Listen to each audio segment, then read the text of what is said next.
the 4th of June 1960, 4 teenagers decide to camp at Lake Bodom in Finland. While their trip began just fine, all of them would wind up dead, except for one.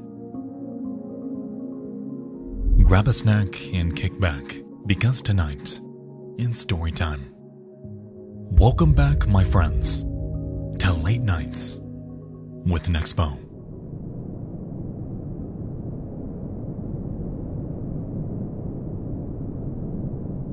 You awake from a shallow sleep. For a moment, you think it's morning already, but then you remember it's still night.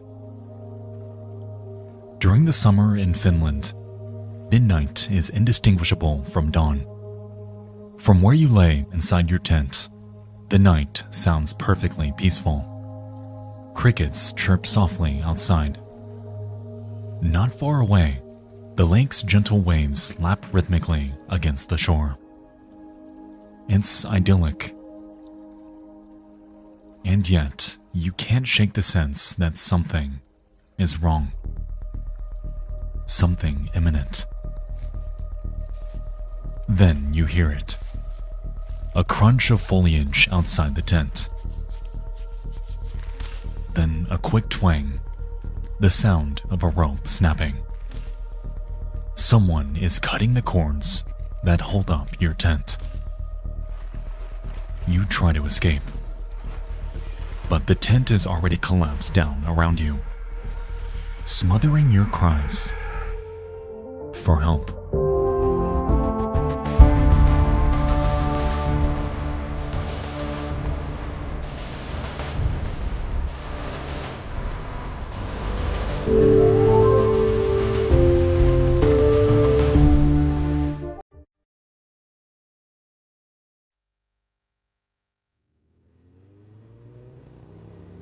June 4th, 1960. A pair of motorcycles drive through the countryside of southern Finland, carrying 4 teenagers and their camping gear. On one motorcycle sits Seppo Boisman and his girlfriend Anja Tuulikki-Maki. The other is driven by Niels Gustafsson, with his girlfriend Mila Bjorklund in the back. Mila's 16th birthday is coming up, so it's the perfect excuse for the friends to escape the city for a weekend camping trip. And soon, their destination, Lake Bodom, comes into view. It's about 3 kilometers long and 1 kilometer wide, surrounded by pine and birch trees that make it feel quite remote, in spite of its relatively close proximity to the city of Espoo. At an intersection near the lake, they stop at a roadside stand. The mature woman working the kiosk is less than pleasant to them. She seems wary of their group, and when asked, she suggests that they camp far away. Confused but undeterred, the group buys some soda and beer, then heads off to find a campsite, as planned. As they pull away, Mila shoots a glance back at the stand. The woman is watching them go. Mila finds herself wondering whether it's safe to camp here. She's already noticed that there are not many tents set up along the lakeshore. There are plenty of hikers and swimmers, and the occasional boat out on the lake. It seems odd that there aren't more overnight campers on the weekend.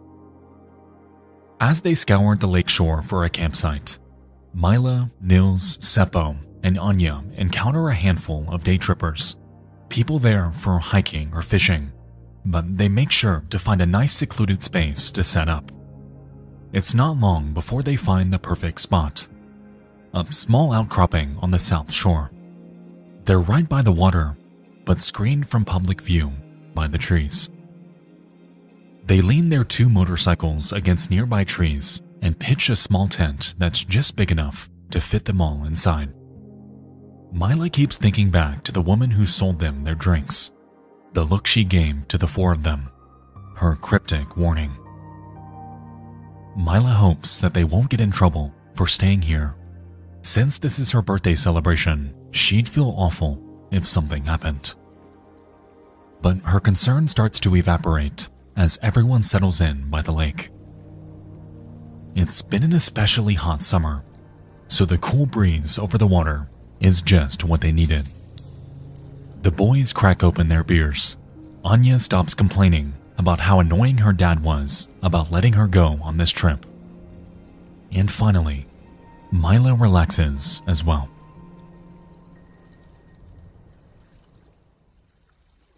The day comes to an end, but the sun doesn't set. They may be in southern Finland, but they're still close enough to the Arctic Circle that the sun never fully sets in the summer. It dips low until it's barely touching the horizon and stays there. And as night falls, the sky dims to a sort of warm twilight, a phenomenon known as a midnight sun. All in all, it gives everything a beautiful, eerie look. By 2 a.m., both of the boys are drunk, and Anya is sleeping. It gives Mila enough privacy to make a quick entry in her diary, made possible by the light of the midnight sun. She writes that the boys are still awake, that Seppo is out fishing. She doesn't write for long, and soon she's putting away her diary to try to get some sleep. That entry would be her final words.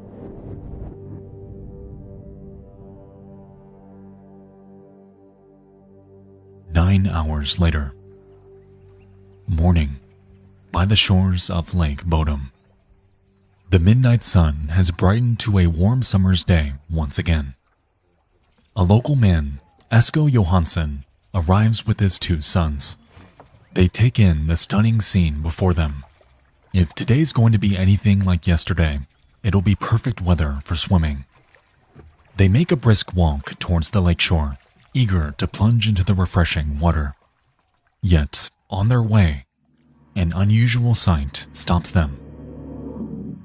From a distance, it looks like a pile of trash. Suddenly, Esko seems tense, uneasy. He stops both his sons from walking any farther and tells them to stay where they are. He's going to go investigate and make sure everything's all right. He approaches and sees that the pile of trash is actually a tent. It's collapsed in on itself, and there are dark stains all over the shredded cloth. It looks like blood. As he draws nearer, his fears are confirmed. There's a bruised and mutilated boy lying on top of the tent, and the body of a young girl partially concealed by the torn fabric. Immediately, Esko runs to the nearest phone and calls 112, Finland's emergency services number, and within an hour, the police are swarming the scene. The body that had first drawn Esko's attention is that of Nils. He's barefoot and covered in blood. His face and skull show signs of intense blunt force trauma, and the tent beneath him is slashed to ribbons. The other body spilling out of the tent belongs to Mila, and the state of her body is even more horrifying. Her bones are broken, and she's covered with deep stab wounds. She's been stripped from the waist down. Inside the tent, the police find both Seppo and Anya with similar wounds all over their bodies, though none as extreme as Mila's. Each of the teenagers have been stabbed and bludgeoned. They all have broken jaws and severely fractured skulls. While searching the tent, the police make a shocking discovery. Nils is still alive. The 18-year-old boy stirs, moaning in pain. Blood bubbles up from his mouth. He can't do anything besides moan. His severely broken jaw prevents him from speaking, and immediately, an ambulance whisks him off to the nearest hospital. By this point, bystanders are already starting to crowd around the crime scene, morbidly curious about what all the commotion is about. As the number of bystanders grows, it becomes clear that the police have neglected to set up a perimeter. The crime scene becomes an absolute mess.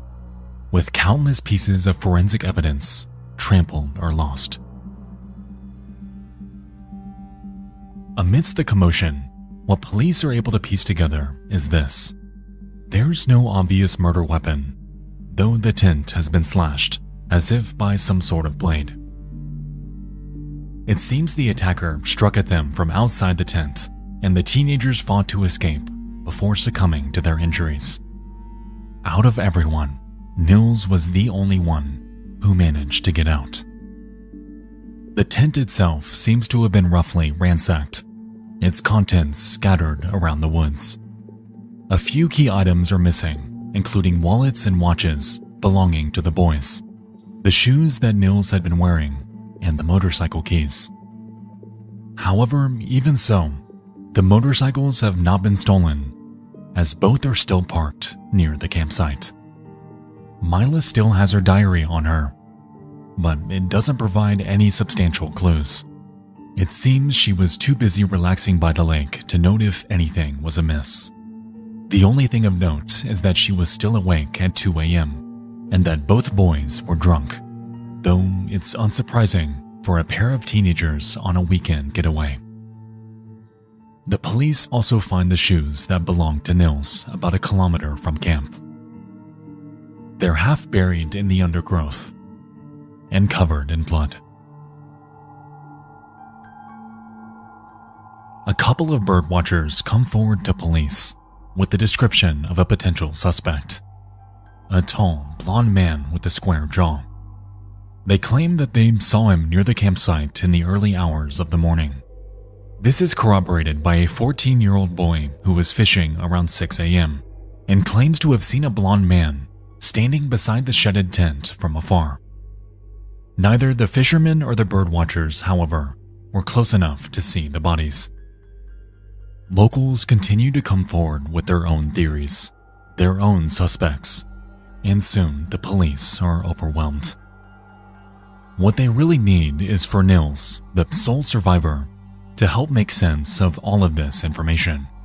He's recovering from his injuries, unable to talk to anyone, but the police are certain that once they have his account of what took place that night, the story will fall into place. But there's only one problem. As he lies in his hospital bed, Nils can't remember a thing.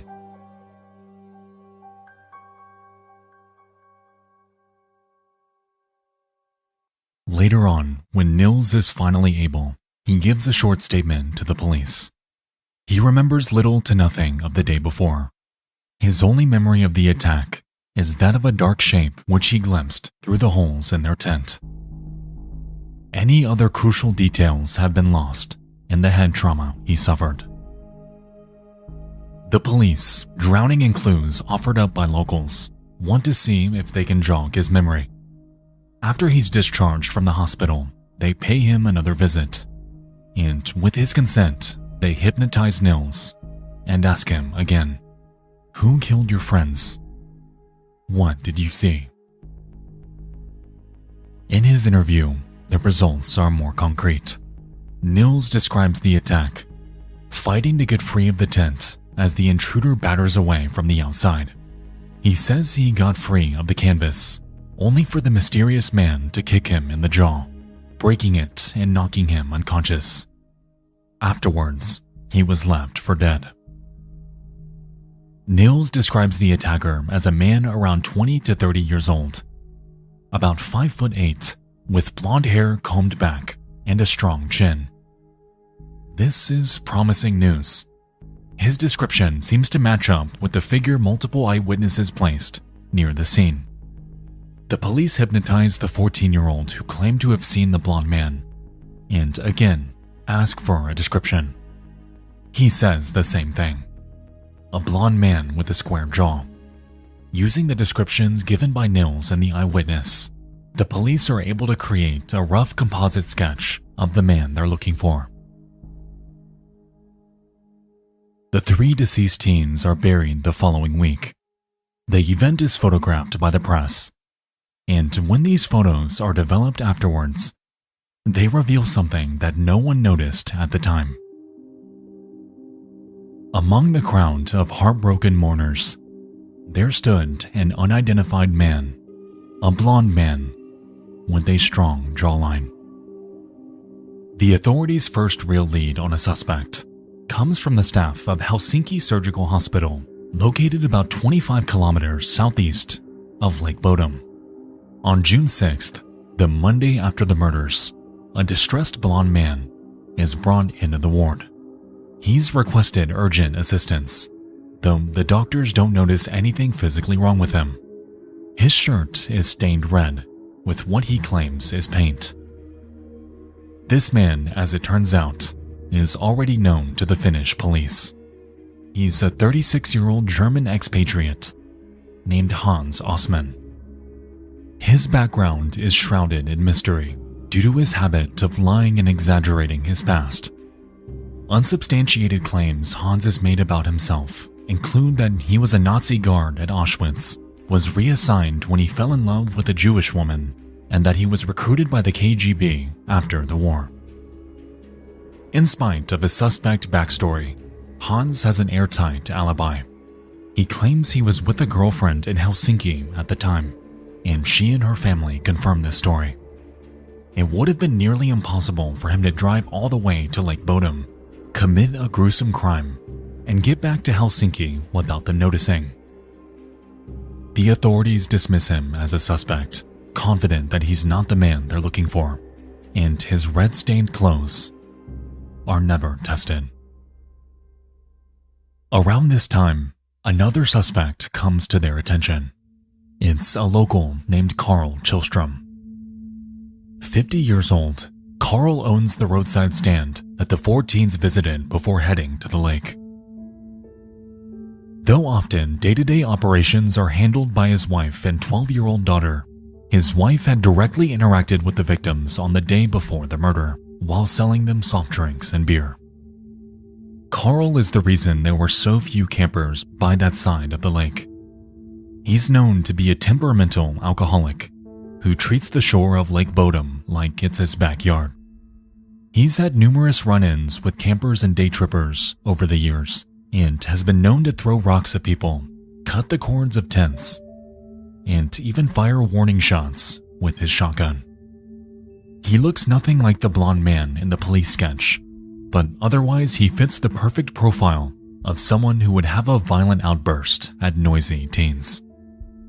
On top of that, he lives just a mere 800 meters from the scene of the crime. However, he too has an alibi. Carl's wife claims that he was with her and their two children the entire night the murders took place, and Carl's 12-year-old daughter corroborates this story. No new leads turn up, and the case starts to grow cold.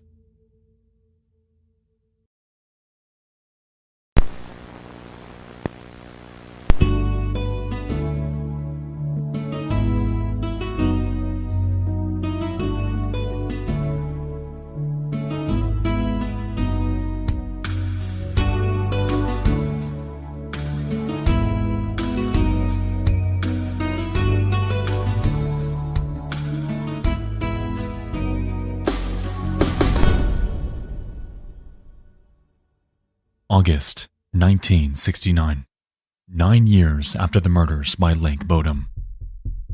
Carl Kjellström is drunk again, as usual. He's made his house a living hell for his wife and two kids. At the tail end of his most recent binge, his daughter, now 21, has had enough. The two of them get into a heated argument, during which she threatens to call the police. Carl leaves the house to cool off and finds a neighbor who will lend a sympathetic ear. The two men spend the afternoon together, and their conversation eventually turns serious. Extremely serious. Carl confesses that something has been quietly eating away at him for years. That he, Carl Kjellström, is the man responsible for the Lake Bodom murders. Through tears, Carl asks what he should do. The neighbor, alarmed by this confession, replies that there's nothing for Carl to do. He might as well just walk into the lake, because he has no future but jail if he confesses to the police. Carl falls silent for a long time, then finally asks for another drink. That evening, someone tells Carl's son that his father was seen swimming in the lake a little before 6 p.m. Alarmed, Carl's son borrows a boat, speeding to his father's swimming spot. But he can't find him out on the water anywhere. The family calls the local authorities. Before long, Carl's body is found 3 meters from where the murders took place. He's clothed, with a pair of wine bottles floating alongside him. At first, Carl's wife rushes to defend her dead husband, insisting that the neighbor must have misunderstood what Carl was saying. But in time, she changes her tune. After years of claiming that Carl spent the night of the murders with her, she ultimately admits that Carl had slept on the couch that night. She had been too afraid of her husband to not protect him. The press labeled Carl's death as a suicide, but this was never confirmed by police. For their part, they remain unconvinced that Carl is the killer. The confession was only witnessed by one person and under unreliable circumstances. Both men were drunk, and there's still no probable cause. Even though Carl was a drunk who did hate campers with a fiery passion, there's a big difference between harassing people and violently killing them. For the second time in a decade, they dismiss the possibility that Carl Tillstrom is a killer. Meanwhile, the other long-dismissed Lake Bodom suspect, Hans Osman, actively cultivates a reputation as a Lake Bodom boogeyman. He eagerly tells fanciful, unverifiable stories of his life to true crime magazines. He claims, among other things, that he was a member of the German SS during the Second World War and that he was later employed by the KGB. Though he never admits anything about Lake Bodom, it's clear that he enjoys the limelight. Finally, in 1997, at the age of 73, he invites a journalist to his deathbed. In a rambling interview, he alleges his own involvement in a number of unspecified crimes. The journalist assumes that Hans is referencing another unsolved double murder in the area from 1959, just a year before Lake Bodom. This case, in which 2 young campers were killed in their tent at night near a lake, bears undeniable similarities to the Lake Bodom case.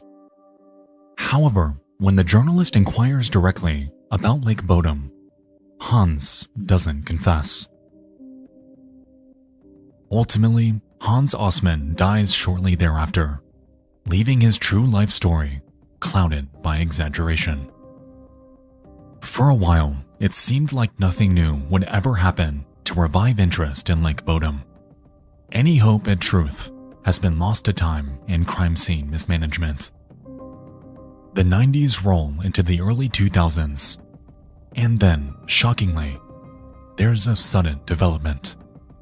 Forensic science has advanced considerably since the 1960s, prompting re-examination of old evidence. This directs police to a new suspect, and it's one who's been hiding under their nose the entire time.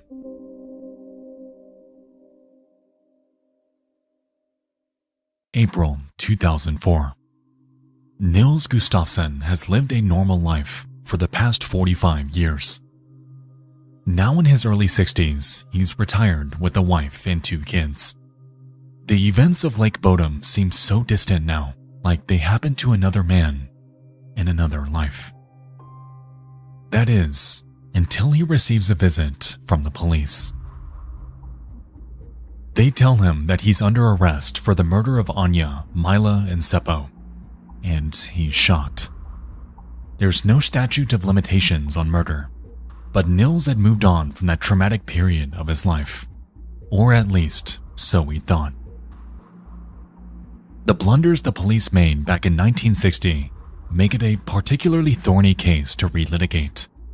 But one particular piece of evidence seems to have opened up new possibilities. The bloody shoes that belonged to Nils, the ones that were found over a kilometer away from the scene of the crime.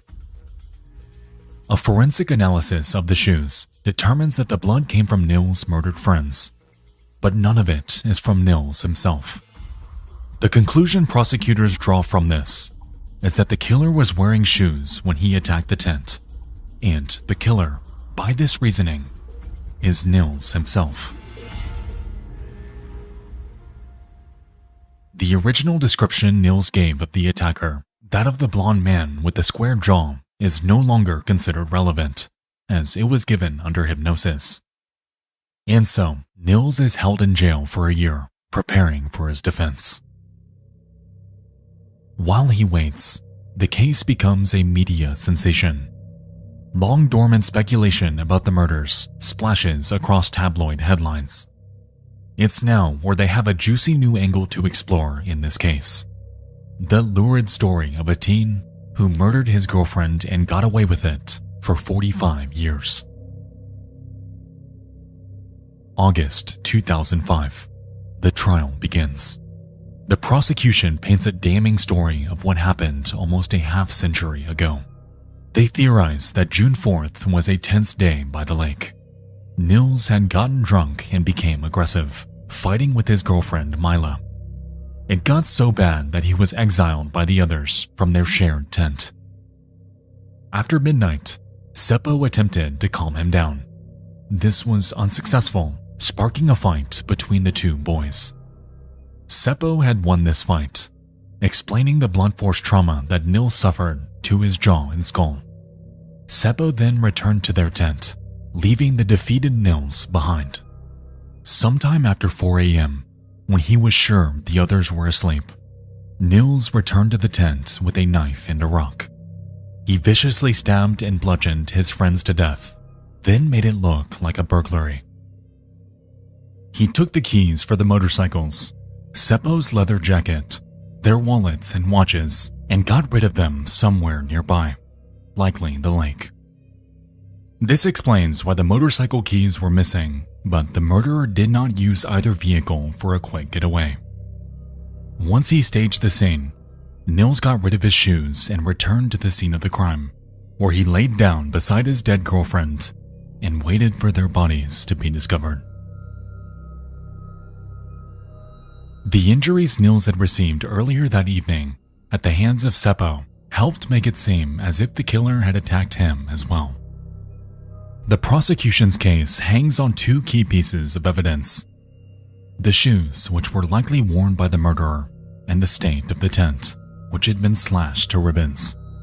Nils, who had been found lying on top of the tent, had only received wounds to his head. The prosecutor claims that he would have been severely cut as well if he had been inside alongside them. The other pieces of evidence are circumstantial. The state of the bodies implies things about the killer that the prosecution say can only be explained by their story. Of the three bodies, Mila's was left in the worst state. She was stabbed many times, even after she died, and her lower body was stripped naked. This, the prosecution says, shows us that Nils was furious at his girlfriend in particular. A random burglar would not target one of the two girls so brutally. Nils' lawyer does not account for the blood on the shoes, nor does she account for the awful state of Mila's body. But she does provide a stirring rebuttal to the allegation that her client is some sort of mastermind at staging a crime scene. If the prosecution is to be believed, then that means Nils committed a crime of passion out of blind rage, then arranged the scene meticulously to hide his horrible deeds. She implies that someone who has just murdered 3 people on violent impulse does not lie down and pretend to be unconscious beside his victims. Besides, there's a factor that the prosecution has completely overlooked: the severity of the injuries Nils received that same night. When he was picked up by police, Nils had a broken jaw and skull fractures. He was unable to speak due to his severe head injuries. Pictures of him at the hospital following the attack show his entire jaw bandaged and braced, and one of his eyes swollen shut. The prosecution story alleges that these injuries came from a fight with Seppo sometime after 2 a.m. while Mila was writing her diary entry and Anya was probably already asleep. This means that Seppo hurt his friend badly enough that Nils couldn't even talk the following morning. Would a young man with head injuries this severe be able to overpower 3 people even if he surprised them?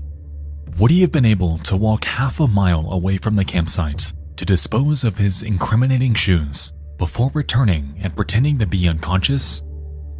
Head wounds are temperamental things. They can impede clear thought, memory, motor functions. The version of Nils Gustafsson that the prosecution has painted is someone who was both severely injured and preternaturally controlled in his revenge. This picture of Nils, his attorney argues, does not square with the facts. Besides, there's always the fact that teenage Nils' hair was decidedly more brown than blonde. Nils, for his part, maintains that his own memory of the night in question is spotty thanks to his head injuries.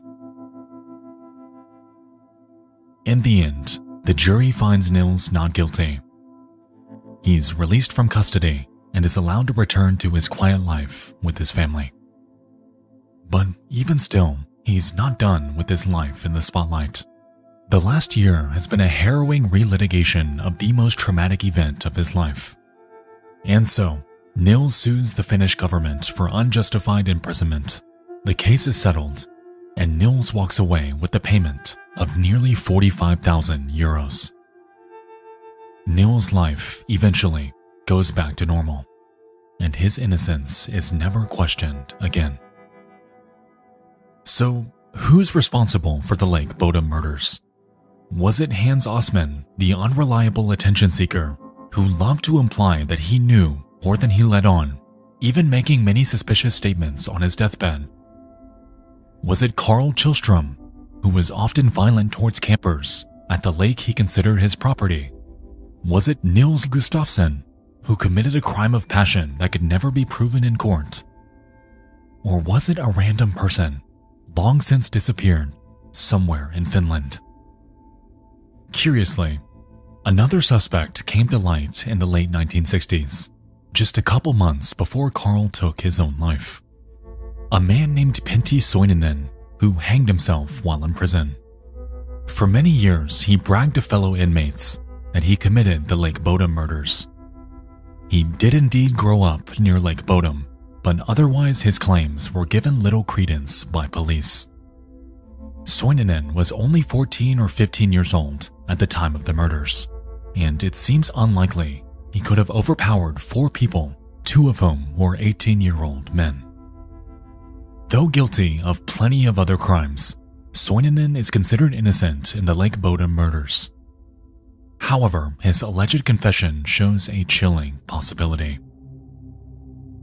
Perhaps the murderer's name was never known to police at all. The tall blonde man supposedly on the shores that morning and allegedly photographed among the crowd at the funeral in 1960 was never identified. Even if he was just a bystander who looked suspicious to passers-by, the real murderer could be just as anonymous. A nameless face in the crowd that helped trample evidence after the killing. And lest we forget, the murder weapon has, to this day, never been found. Wherever it lies, whether at the bottom of Lake Bodom, buried on its shores, or somewhere else entirely, even the midnight sun may never reach it.